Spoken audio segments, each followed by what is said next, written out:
Hi, I'm Benjamin Cooper, and while we've given plenty of hacks in the rest of this book, the cooking of curries is no place for cutting corners, okay? Every step in the process, from the making of a paste to the finishing of the sauce, is there for a reason, and you really need to follow it. Lean into it, pay attention, and you will end up with a dish that pays back in spades with layers of texture and flavour that are incredible. Okay, cooking curry. We have here coconut cream. Now, if you've ever spent time buying coconut, you'll know that there's coconut milk, there's coconut cream, and there's Tetra Paks of coconut cream. For curry cooking, you need tinned coconut cream, okay? The Tetra Pak has extra stabilizer in it that makes it almost impossible to split.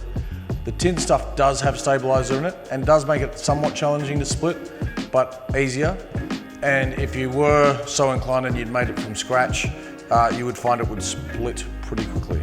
So, because we're using the tin stuff, we're gonna go in with a little bit of oil, and then our coconut cream, big pinch of salt, and some beautiful lime leaves that we just scrunch up and bruise so they let out all their aroma.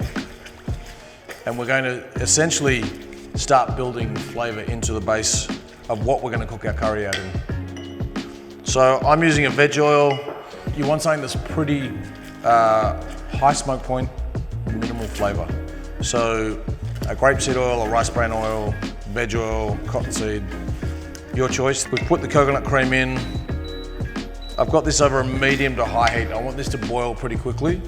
And essentially what happens is, as the cream boils, the fats and the solids in the cream separate, and we're left with coconut solids and coconut fat, and it creates a much more beautiful base from which to cook our curry out. We're cooking a coconut-based curry here, right? So this is why we're splitting the coconut cream, and we're gonna fry off our paste. And part of the process is getting to know what you're cooking. You wanna understand the paste and the ingredients that are involved in the making of that paste.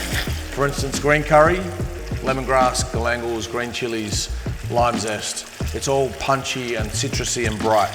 And that tells me that the cook time is going to be reasonably fast, and I'm going to be looking for those fresh notes. I don't want to cook it past those notes. I don't want to lose the fresh intensity.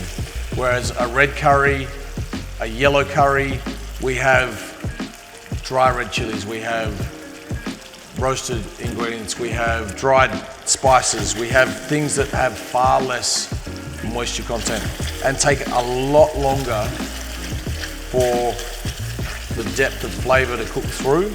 And we talk about the aroma, right? We talk about what we smell, we can taste. In this, the hardest ingredients, there's a little bit of dried spice, but the hardest ingredients are probably the lemongrass and the galangal. And so as we cook, we're going to go through the process of smelling the onions and the garlic into those citrusy notes, into the zestiness of the lime zest, and then finish off with a little bit of that white pepper on the nose. And you'll notice again, the paste has gone in, it's reabsorbed pretty much all of that oil. The coconut solids have become a part or a component now of the paste, and we have this beautiful green curry paste developing as we cook. And as the moisture releases, as those aromas come through, the curry paste will start to split again, the oils will separate out. Now the oil, you want to keep it in there, right? Do not get rid of the oil. Oil's good for you. It's like a vehicle for flavour. Turn that temperature up a little bit. You want it on a medium to high setting, right? You want to cook this pretty quickly so that all the freshness and the intensity of the curry isn't lost. And we can see here already the texture of the paste is starting to change quite rapidly, and we are already starting to see the oils split back out. We want the oils to separate back out. You'll notice here the oil is really starting to separate out, right?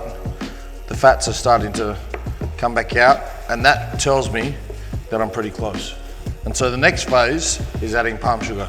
Now, traditionally, green curry could be no sugar at all. I like to add a little bit of palm sugar, just a touch, to round it out somewhat and soften a few of the notes. But if you're if you're a green curry person that doesn't like any sweetness at all, by all means leave this process out. The palm sugar is really going to change the color of the curry. It's going to turn it to a deep, like earthy version of whatever the color of the paste was to start with. So you're looking to cook it again to the point where, and you'll notice it's just starting to happen again, the oils are starting to separate back out. At this point, I'm now going to add my fish sauce. If I was cooking this vegetarian, you could add just salt, or you could add a touch of soy sauce, or maybe even a little bit of yellow bean. And now, we're going to add the rest of our coconut cream. And you can see the green oils coming straight through on top of this. To pare back the richness of the coconut, I now add some stock. And we just bring it back to consistency. Now this is the next phase of curry, which is incredibly important. Each curry has unique and specific traits to it. For instance, a green curry, like this one, we talked about it being zesty and punchy. And if we allow this, the viscosity of this, the thickness of it, to be too thick and heavy, too rich, when we eat it, a spoonful will become overwhelming on the palate. You'll be bogged down in this intensity of flavor that will be like, that was yummy, but I'm not sure I want to go back for another spoon. We cook green curry to maybe a soup-like consistency, so that as we eat it, the intensity of flavor washes over the palate really quickly. The thinness allows it to sort of draw over the palate and disappear, and it makes you want to go back for more. It keeps you wanting that next spoonful. And there we have our finished green curry. The consistency is perfect. I hope this has helped on your curry cooking journey. Like I said, spend time paying attention to what style curry you're cooking, what's in the paste, what you're going to serve it with. All of those details will teach you how to cook it better, how to season it better. Should it be slightly sweet? Should it be slightly salty? Should it be zesty? Should it be punchy? The more legwork you put in understanding the finished product before you start, the better the end result. And then hopefully you'll be cooking curries like this and blowing your friends and family away in no time.